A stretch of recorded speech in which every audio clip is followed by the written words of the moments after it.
नमस्कार, आप देख रहे हैं ग्रेटर जम्मू और मैं हूं आपके साथ नीतू सिंह। सुर सफर के नए एपिसोड में आप सभी दर्शकों का ग्रेटर जम्मू के चैनल में स्वागत है।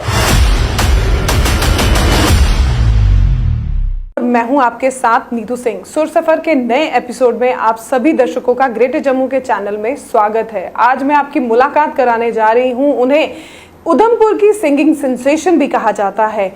वंशिका महज 15 साल की हैं, 9th स्टैंडर्ड में पढ़ती हैं और वो कहते हैं ना, पूत के जो हाव भाव जो होते हैं वो पालने में ही पता चल जाते हैं। तो वंशिका के साथ भी कुछ इस तरह से ही हुआ। बहुत ही छोटी उम्र में थी, लगभग 4 से 5 साल की थी, जब इनके घर वालों को रियलाइज हो गया कि ये जो है इनकी आवाज़ बहुत खूबसूरत है और फिर उसके बाद से इनका जो है सफ़र शुरू हो गया। तो आइए करते हैं एक छोटी सी मुलाकात उधमपुर सिंगिंग सेंसेशन वंशिका के साथ।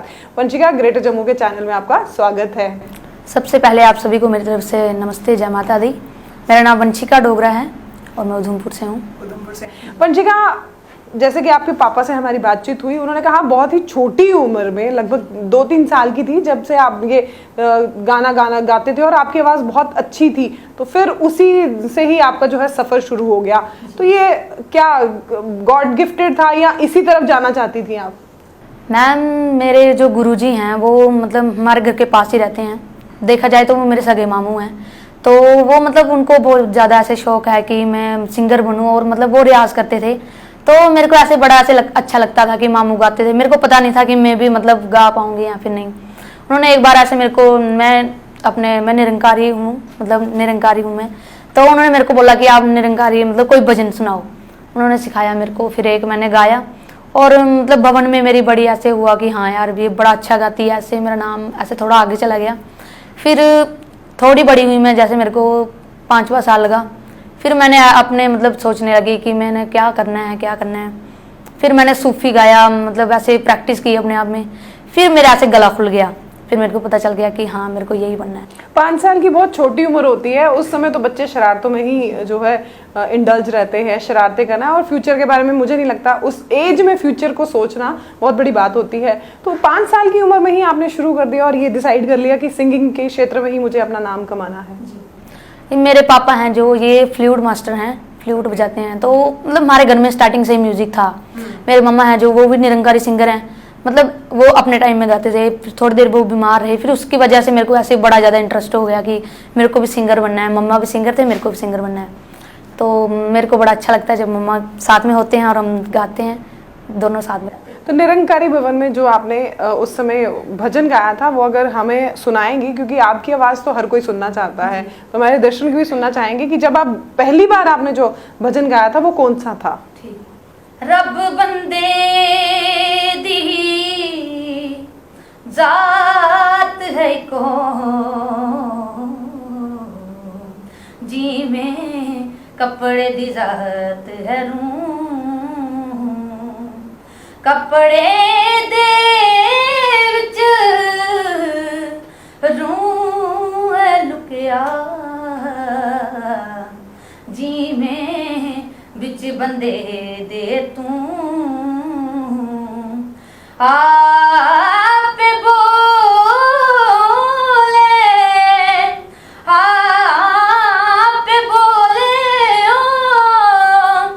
आप बुलावे नी तू आप करें तू माने आना माने दिलदार आया सांते तैनू रब मन्या, तू माने आना माने दिलदार आया सांते तैनू रब मन्या, दस होर केड़ा रब दा दवारा हो,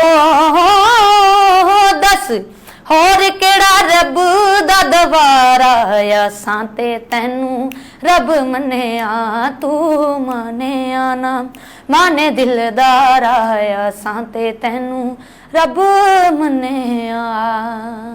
ये वडाली साहब का जो है गाना है, संगीत है, संगीत भी उन्होंने दिया है और गाया भी खुद उन्होंने ही है। तो वडाली साहब के गाने को गाना बहुत ही मुश्किल काम है, क्योंकि हम भी जब छोटे से थे तो ये गाना बहुत सुनते थे। फिलहाल आज भी ये गाना एक ऐसा गाना है जो जिसने हर ट्रेंड को फॉलो किया हुआ है, तो उनको गाना अपने आप में एक चैलेंजिंग भी रहता है। वो टफनेस आती है जब ऐसे दिग्गज सिंगर्स के आप गाने गाती हैं? मेरा ये है कि मेरी मतलब जो आवाज़ है वो ऐसे लाउड है, मेरे को लगता है, क्योंकि मैं मतलब सैड सॉन्ग्स, सूफी हो गया, मतलब ऐसे कोई जो फीलिंग्स वाले होते हैं, मतलब ऐसे कोई सॉन्ग्स होते हैं, मैं हर टाइप के सॉन्ग्स गा लेती हूँ। तो ये सॉन्ग मेरे लिए गाना मुझे नहीं लगता कि मुश्किल होगा, क्योंकि मेरे को स्टार्टिंग से ही ऐसे ही गाने की आदत है। तो वंशिका, आप स्कूल स्टूडेंट हैं, महज 15 साल की हैं और आप इतने सारे प्रोग्राम्स में आपने पार्टिसिपेट भी किया है। अभी आप वॉइस ऑफ डुग्गर में भी आपके जो है क्वार्टर फाइनल आप क्रॉस कर चुकी हैं, सेमीफाइनल क्रॉस कर चुकी हैं। तो आगे क्या मतलब सेमीफाइनल क्रॉस करने के बाद आपको लगता है कि वहाँ पर आप फर्स्ट पे आ पाएंगी? मुझे तो लगता है आप आ पाएंगी, आपकी आवाज़ बहुत खूबसूरत है। मैं अब कुछ कह नहीं सकती, क्योंकि उधर स्टार्टिंग में जो सिंगर्स थे वो 159 थे, ओके, मतलब 160 लगा लो, और उसमें से फिर उन्होंने निकाले 60, फिर 40, फिर 20, अब 20 में से अब 20 निकलेंगे, ओके, फिर 20 में से 12 निकलेंगे, फिर 12 में से 3 निकलेंगे। तो अब भी ये मेरे लिए बहुत ऐसे डिफिकल्ट हो गया है, क्योंकि मेरे को ऐसे लगता नहीं है कि मतलब कोई ज़्यादा अच्छा सिंगर हो सकते हैं, मगर अपने सभी सोचते हैं कि मैं भी सिंगर बन जाऊँ या फिर मैं भी फर्स्ट आ जाऊँ, मगर मैं नहीं ऐसा सोचती कि कोई मेरे से पीछे रह जाए या फिर मैं आगे निकल जाऊँ। अपनी अपनी मेहनत है, अपनी अपनी मेहनत है। वेरी गुड, बड़ा पॉजिटिव नेचर है। अच्छा, उधमपुर सिंगिंग सेंसेशन, ये कैसे सफ़र शुरू हुआ? क्योंकि उधमपुर में आपको लोग आपकी आवाज़ से ज़्यादा जानते हैं, तो आपका अपना यूट्यूब चैनल भी है जिसने तहलका मचाया हुआ है, तो ये सफ़र कैसे शुरू हुआ? मैम हम सबसे पहले तो मैं आपको बात बताऊँ कि मैं हूँ डोडा से, मेरे पापा जो हैं वो डोडा से हैं, तो मेरे मम्मा जो हैं वो थाती से हैं। तो हम पहले रहते थे जम्मू में हमने देखा कि हमारे मतलब कोई भी ऐसे खास रिलेटिव नहीं था हमारा, तो मम्मा ने बताया कि हमने इधर नहीं रहना है, हम जा रहे हैं मतलब उधमपुर में, जहाँ पे मेरे बूजी जी रहते हैं वहाँ पे। तो उनके वो लड़का है जो मतलब मेरे मामू हैं, तो वो म्यूज़िक में ही थे स्टार्टिंग से ही, मुझे नहीं पता था कि मैंने सिंगर बनना है। तो हम जैसे ही वहाँ पे गए, उनके पास पहले से म्यूज़िक था, तो फिर मेरे को ऐसे लगा कि हाँ मेरे को सिंगर बनना है। फिर वहाँ से मेरे को ऐसे हुआ कि अपनी लाइफ को कैसे आगे करना है, तो YouTube चैनल बनाया, फिर उसके बाद लोगों का कैसे आपको रिस्पांस मिला जब आपने शुरुआत की थी? सबसे पहले तो जब मैंने मतलब जागरण में स्टार्टिंग की थी तो सभी ने बोला था कि बड़ा अच्छा गा रही है, ऐसे करी वैसे करी। फिर उसके बाद डोडा में एक बार जागरण हुआ, वो मतलब इंटरनेशनल लगा लो, उधर मतलब हर टाइप के सिंगर आते हैं, दिन रात चलता है वो प्रोग्राम, तो मैंने वहाँ पे गाया। फिर मतलब उधर जाके मेरे को ऐसे हुआ कि सभी मेरे को बोलने लगे कि मतलब वहाँ पे गई, फिर सभी ऐसे मेरे को कंधे उठाया कि यार ये बड़ी अच्छी सिंगर है, ऐसे होगा वैसे होगा। फिर मैंने उधर से उनको बोला कि आप मेरे चैनल को सब्सक्राइब करो, फिर मैंने अपना चैनल बनाया और इंस्टा आईडी बनाई, और बस फिर तब से सफ़र शुरू हो गया। अच्छा, वॉइस ऑफ डुग्गर में आपने सेमीफाइनल में कौन सा गाना गाया था? वो हमारे दर्शकों को अगर आप सुनाए तो हमें भी बड़ा अच्छा लगेगा।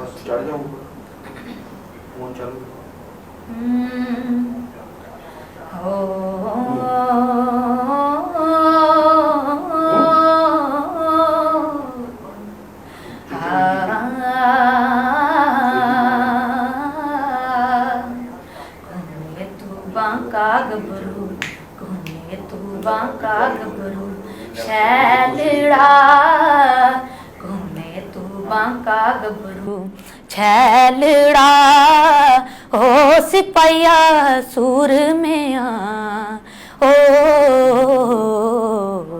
कुथन तेरे कर बार ओ कुने तू बांका गबरू छैलड़ा ओ सिपाहिया सूर में ओ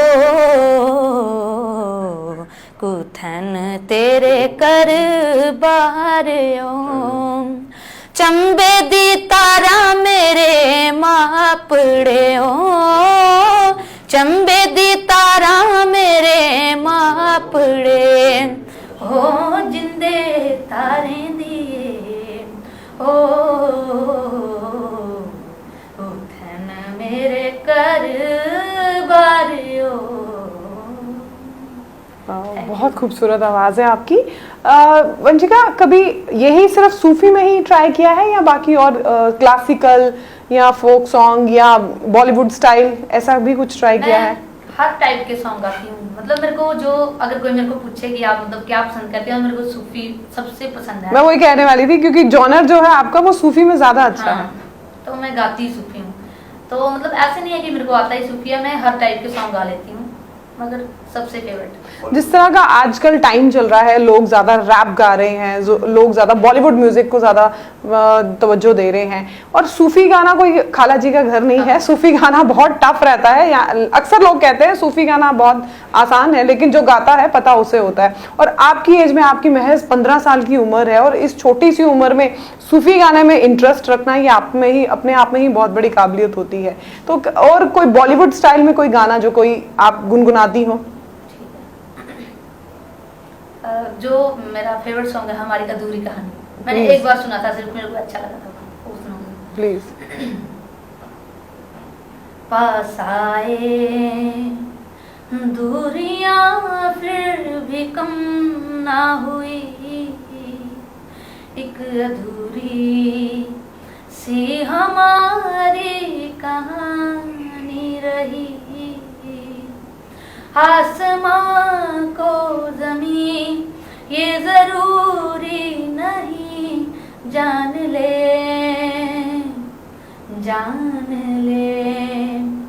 इश्क सच्चा वही जिसको मिलती नहीं मंजिलें, रंग थे नूर था जब करीब तू था, एक जन्नत सा था वो जहां, वक्त की रेत पे कुछ मेरे नाम सा लिख के छोड़ गया, तू कहाँ, हमारी अधूरी कहानी, हमारी अधूरी कहानी। माय गॉड, जैसे आवाज है ना वो दिल, रूह तक चली जाती है आवाज, इतनी खूबसूरत आवाज है। वंशिका, वॉइस ऑफ डुग्गर में आपने पार्टिसिपेट किया है, आगे भी इसी तरह के कोई जो टीवी प्रोग्राम्स हैं उनमें सोचा है पार्टिसिपेट करने का? मैम, मेरा ये कहना है कि सबसे पहले अपने इलाके में जो मतलब हमारा उधमपुर है, हमारा जम्मू है, कटरा है, ये मतलब ये 3 इलाके मेरे हो जाएं। जैसे हम सब डुग्गर में जीत जाऊंगी अगर। उधमपुर तो हो गया। हाँ। बस अब जम्मू रजिस्टर करना बाकी है। तो कटरा फेस्टिवल है जो, हाँ। उसमें अगर मेरा फर्स्ट प्राइज आ जाएगा तो कटरा भी, मतलब सोच लो कि कटरा फेस्टिवल भी मेरा हो गया। हाँ। ठीक है, फिर उधर मेरी गेस्ट आइटम होगी। मतलब मेरे को ऐसे बड़ा अच्छा लगता है ऐसे सोच सोच के। फिर उसके बाद मैंने सोचा है कि वॉइस ऑफ पंजाब है जो, उसमें जाना है। फिर अगर वो मतलब उसमें अगर हो गया तो फिर उसके बाद मैंने जाना है इंडियन आइडल में। इंडियन आइडल के बाद फिर मैंने अपने सॉन्ग रिकॉर्ड करने हैं, मतलब अपनी मतलब जर्नी सिर्फ सिंगिंग में ही रखनी, सिंगिंग में ही रखनी है। तो पढ़ाई को कैसे मैनेज कर लेते हो, क्योंकि सिंगिंग भी करना और पढ़ाई भी करनी, पढ़ाई बहुत जरूरी है, तो कैसा रहता है रियाज करना? फिर ऐसे आप जो फंक्शंस हैं उसमें पार्टिसिपेट भी करती हैं और ऊपर से पढ़ाई भी है, तो वो कैसा, कितना टफ रहता है आपके लिए? मेरे लिए ज़्यादा मुझे लगता नहीं, क्योंकि एक सॉन्ग को मतलब याद रखना एक बहुत ही बड़ी बात होती है। क्योंकि एक सॉन्ग अगर एक लिरिक्स भी भूल गया, मतलब एक भी बात भूल गई या फिर तर्ज भूल गई, तो किसी के सामने बेइज्जती हो जाती है, तो ऐसे शर्म महसूस होती है। तो सबसे पहले तो मेरा ये है कि पढ़ाई में मतलब जो जितना सा टॉपिक दिया सिर्फ उसको पढ़ना है, बस उसको समझना है। उसके बाद फिर अपना म्यूज़िक, जैसे मैं स्कूल से आई 2 बजे के बाद 4 बजे तक मैंने सिर्फ पढ़ाई का रखना है। फिर उसके बाद 1 घंटा रेस्ट, फिर 7 से लेकर 11 बजे तक मतलब म्यूजिक में रियाज करना है। मतलब अपना जो भी शेड्यूल है वो फिक्स्ड है कि ये सब करना ही करना है। अच्छा, आप जैसे कह रही हैं कि अब वॉइस ऑफ डुग्गर के बाद आप वॉइस ऑफ पंजाब में जाना चाहती हैं, फिर इंडियन आइडल करना चाहती हैं, तो उसके लिए कुछ सॉन्ग सोचे हैं कि ये गाऊंगी मैं वहां पर जाके, या ऐसा कुछ? हाँ, मैं वो लंबी जुदाई है जो, वो मेरा मतलब वो मेरा भी फेवरेट है। हाँ। प्लीज, मैं सुनना चाहूंगी आपके। वो मेरा भी फेवरेट सॉन्ग है। बिछड़े भी तो हम बस कल परसों,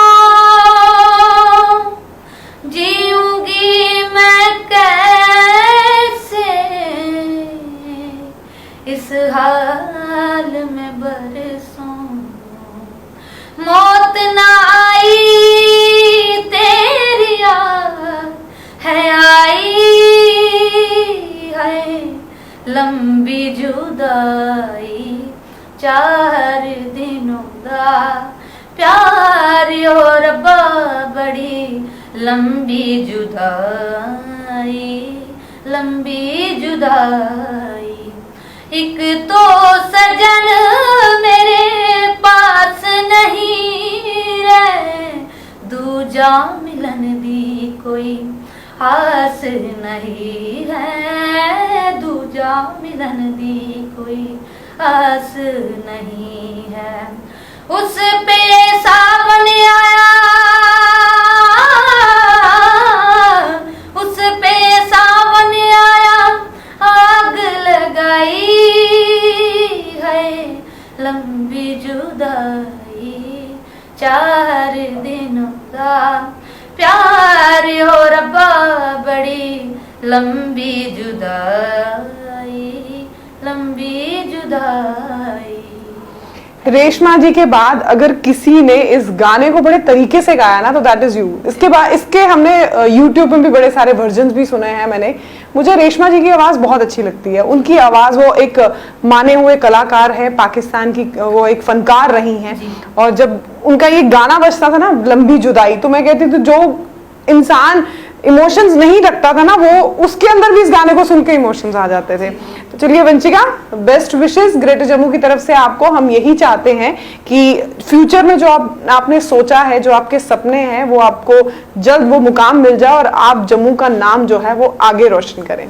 तो ये थी हमारे साथ उधमपुर सिंगिंग सेंसेशन वंशिका डोगरा। जैसे मैंने आपको बताया, महज 15 साल की है, 9th स्टैंडर्ड में पढ़ती हैं और सपने जो हैं इनके बहुत बड़े हैं, उड़ान इनकी बहुत बड़ी है, और जिस शिद्दत के साथ ये मेहनत कर रही हैं, जल्द ही ये उस उड़ान पर, उस सफर पर जो है वो आगे बढ़ते हुए चली जाएंगी। तो क्या कुछ कहना चाहते हैं उधमपुर सिंगिंग सेंसेशन वंशिका के बारे में कमेंट सेक्शन में हमें जरूर अपनी राय बताइएगा। तब तक के लिए मुझे दीजिए इजाजत। कैमरामैन अजय जाडू के साथ मैं नीतू सिंह, ग्रेटर जम्मू के लिए। धन्यवाद।